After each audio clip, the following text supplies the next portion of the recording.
Et tout de suite, l'invité du Grand Journal. Et puis la guerre au Moyen-Orient, on se penche dessus aujourd'hui, qui exerce une pression multidimensionnelle sur le continent africain, touchant aussi bien la stabilité économique que l'équilibre des alliances régionales. Alors, quelles sont les conséquences de cette guerre sur les pays africains? Pour répondre à cette question, nous sommes en direct d'Oujda avec le professeur Mohamed Zahour de droit international et de relations internationales à la faculté de droit d'Oujda. Bonjour. Bonjour et merci beaucoup pour l'invitation. Merci de répondre à nos questions. Alors, la guerre, derrière la trêve annoncée au Moyen-Orient, il y a une réalité bien plus complexe qui se dessine, l'unilatéralisme et l'usage illégal de la force qui prennent le dessus sur le multilatéralisme et le droit international. Pourquoi est-ce que le monde se dirige-t-il vers une course intense aux armements, notamment nucléaires? Oui. Voilà, donc depuis quelques années, exactement il y a quelques mois, la fin du traité qui a été signé entre les États-Unis et la Russie, qui s'appelle START, qui a mis un accord entre les deux puissances nucléaires au niveau mondial, c'est-à-dire de faire baisser le nombre des têtes nucléaires et même de certains missiles stratégiques, les bombes nucléaires à 1550 et les missiles à 800 presque. Donc, la fin de ce traité, c'est-à-dire, je peux dire l'expiration de ce traité, a mis le monde dans une phase d'incertitude. Et il a beaucoup encouragé cette course vers le nucléaire. Deuxièmement, il y a ce qu'on appelle le faible de certains mécanismes de contrôle du recours vers le nucléaire. Troisièmement, il y a ce qu'on appelle une sorte de peur que ce genre d'armes à destruction massive peut être posé à la main des terroristes. Donc c'est pour cela que le monde essaie d'abord de mettre un nouveau cadre pour contrôler ce genre de course vers le nucléaire. Et troisièmement, les armes nucléaires peuvent donner ce qu'on veut dire une force, une place dans le monde multilatéral et notamment dans la politique étrangère. C'est pour cela qu'il y a un recours vers c'est-à-dire cette course. Troisièmement, la guerre entre la Russie et l'Ukraine a beaucoup encouragé, c'est-à-dire peut-être certains pays à faire le recours vers ce qu'on appelle cette course aux armes nucléaires. Alors, même si le continent africain est géographiquement éloigné des zones de conflit, notre continent ressent fortement les répercussions sur le plan économique, politique, mais également humanitaire. Alors, quels sont les effets que pourrait avoir la guerre au Moyen-Orient sur la sécurité en Afrique? Voilà. D'abord, déjà, la plupart des pays africains se trouvent dans une situation de fragilité sur le plan économique, politique. Donc, puisque la plupart des pays sont des pays dépendants du marché mondial pour s'approvisionner des énergies, donc c'est normal que cette crise énergétique aura des répercussions, des impacts néfastes sur l'économie, sur toutes les économies africaines, notamment sur le plan, ce qu'on appelle du prix à la pompe. Il y a d'abord une augmentation des prix à la pompe, il y a également des répercussions sur le volet de la sécurité alimentaire et il y a même des impacts néfastes sur ce qu'on appelle l'acheminement des aides humanitaires. Parce que la plupart maintenant des organisations internationales qui travaillent notamment au Soudan, c'est-à-dire ils trouvent des difficultés à s'approvisionner des médicaments et également le coût de transport devient de plus en plus cher, qui coûte sur ce qu'on appelle les moyens de travail de ces organisations internationales qui font, c'est-à-dire qui travaillent dans le domaine humanitaire, notamment dans certains pays. Aussi, il est important de dire que les impacts sont très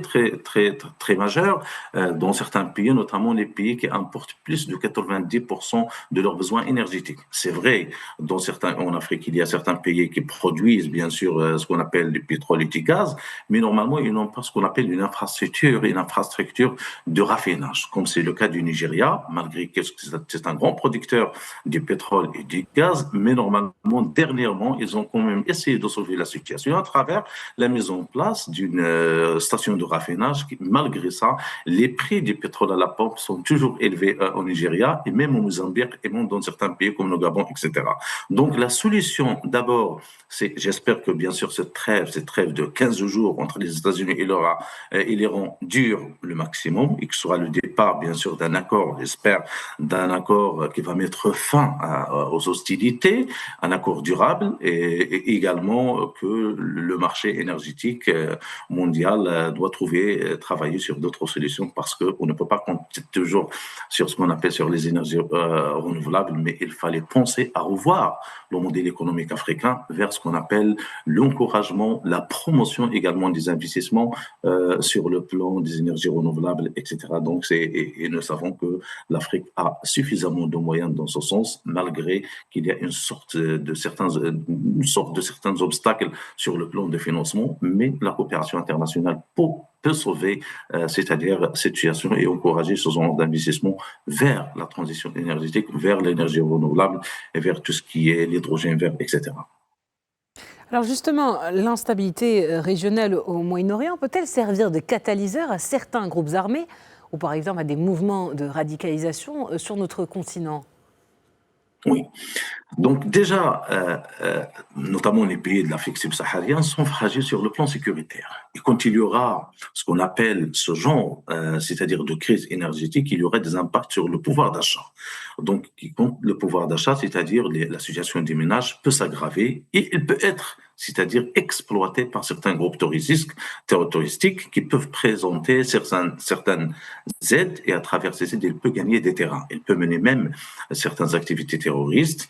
Et c'est vraiment toute crise qui touche les ménages menace la sécurité, notamment dans certains pays déjà fragiles. Et ils n'ont pas assez de moyens sur le plan économique parce que cette crise, c'est-à-dire il a des impacts sur le budget de l'État. Donc l'État, il va essayer de financer, c'est-à-dire d'adresser certains budgets vers tout ce qui est social et peut-être il va oublier le volet sécuritaire. Donc dans ce sens-là, donc la vigilance est très importante. Il faut renforcer la coopération en le sens et également la coopération notamment énergétique entre les pays africains pour ne pas, c'est-à-dire donner une chance au retour de ces groupes terroristes, notamment d'exploiter, c'est-à-dire les besoins des ménages en Afrique qui sont déjà bien sûr en situation de fragilité, vulnérables, etc. Donc je pense que la coopération régionale est très importante. Et également, il faut trouver une solution en matière d'encourager la coopération entre les pays en matière énergétique, en matière sécuritaire, parce que c'est vraiment cette crise aura des répercussions sur le plan sécuritaire et également l'absence de l'aide humanitaire peut pousser ces ménages à chercher d'autres moyens de financement et peut être exploités par ces groupes terroristes. Et c'est un grand risque, notamment pour la région et pour les pays africains. Alors, en parlant, mais à part les enjeux sécuritaires, les perturbations du trafic maritime ont des répercussions directes sur les économies africaines, largement dépendantes des importations d'énergie. Comment évaluez-vous l'ampleur des conséquences économiques de cette guerre sur notre continent ? D'abord, sur le plan énergétique, il y a un choc économique mondial, un choc énergétique qui va avoir augmenté, c'est-à-dire le coût de la vie des citoyens, c'est-à-dire que les moyens de transport, les professionnels n'ont pas les moyens pour assurer, c'est-à-dire l'activité économique.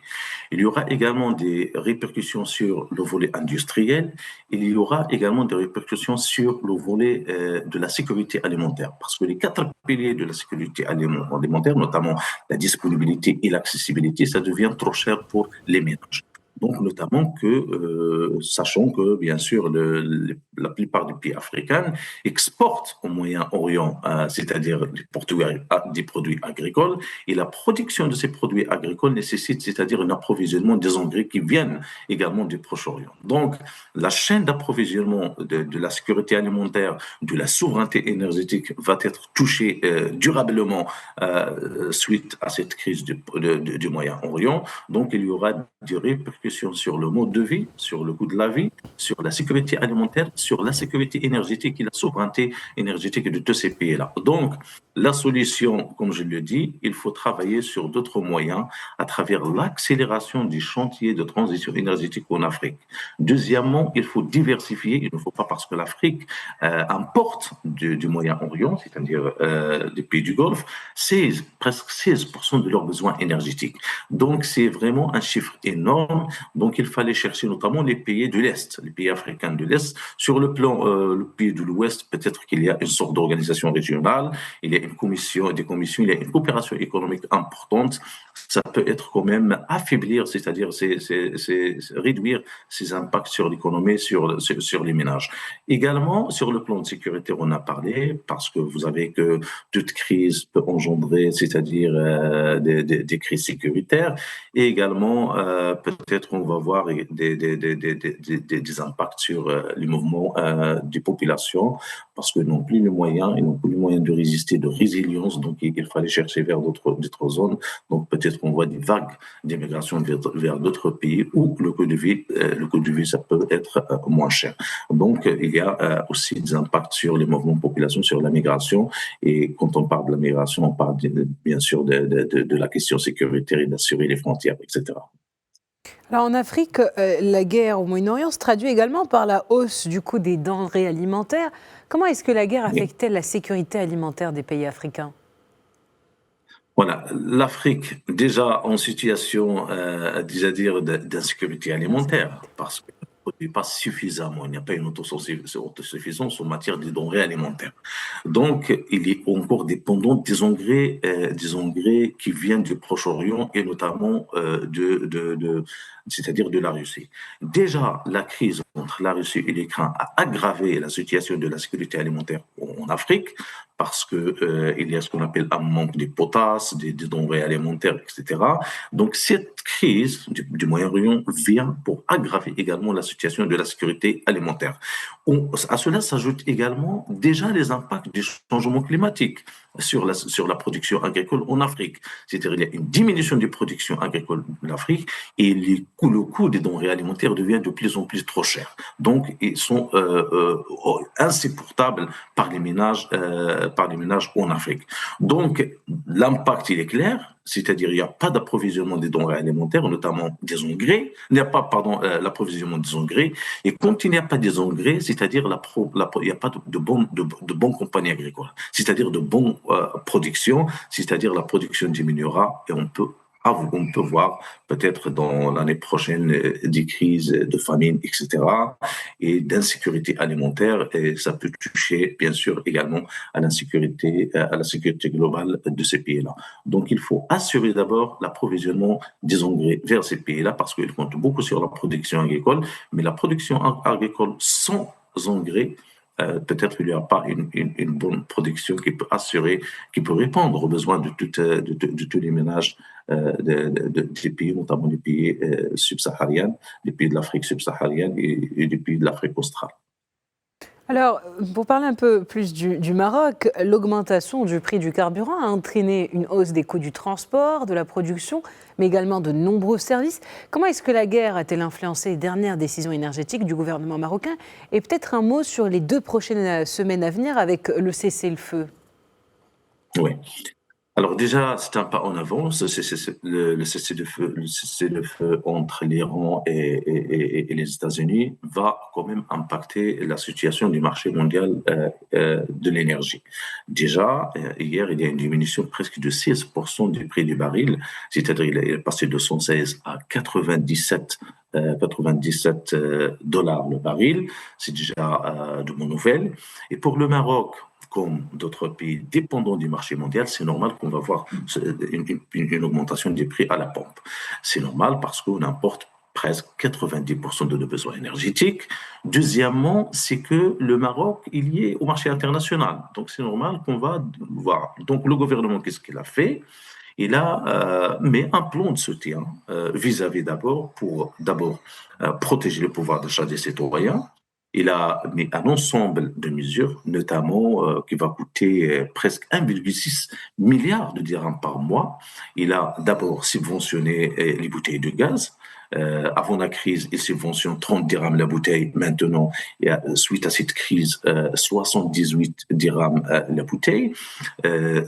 Également, il a subventionné les professionnels des transports, je ne sais pas combien, presque de 600 millions de dirhams par mois, c'est-à-dire 1,6 milliard de dirhams par mois. Ce sont des mesures très importantes, d'abord pour assurer ce qu'on appelle garder le pouvoir d'achat des citoyens, pour protéger, c'est-à-dire notre économie et l'industrie. Parce que si, normalement, on ne fait pas ce plan de soutien, peut-être que les prix, ça va changer sur le plan du gaz, sur le plan des produits alimentaires, sur le transport, etc. Donc, l'objectif du gouvernement, c'est d'abord de garder la situation comme celle qu'elle a été avant la crise. Et je pense que peut-être dans les 2 semaines qui viennent, j'espère qu'il y aura un accord entre l'Iran et les États-Unis. Et je pense que ça sera quand même porté des nouvelles sur le marché énergétique. Et pour notre pays, peut-être il va quand même soulager le budget de notre État, parce que 1,6 milliard de dirhams par mois, ça va coûter beaucoup sur ce qu'on appelle l'équilibre budgétaire de notre pays. J'espère qu'il y aura quand même un accord durable qui va mettre fin définitivement à ces hostilités entre les belligérants et l'Iran et les États-Unis. Eh bien, merci infiniment, Mohamed Zahol, pour toutes ces précisions. Je rappelle que vous êtes professeur de droit international et de relations internationales à la faculté de droit d'Oujda. Merci beaucoup pour l'invitation.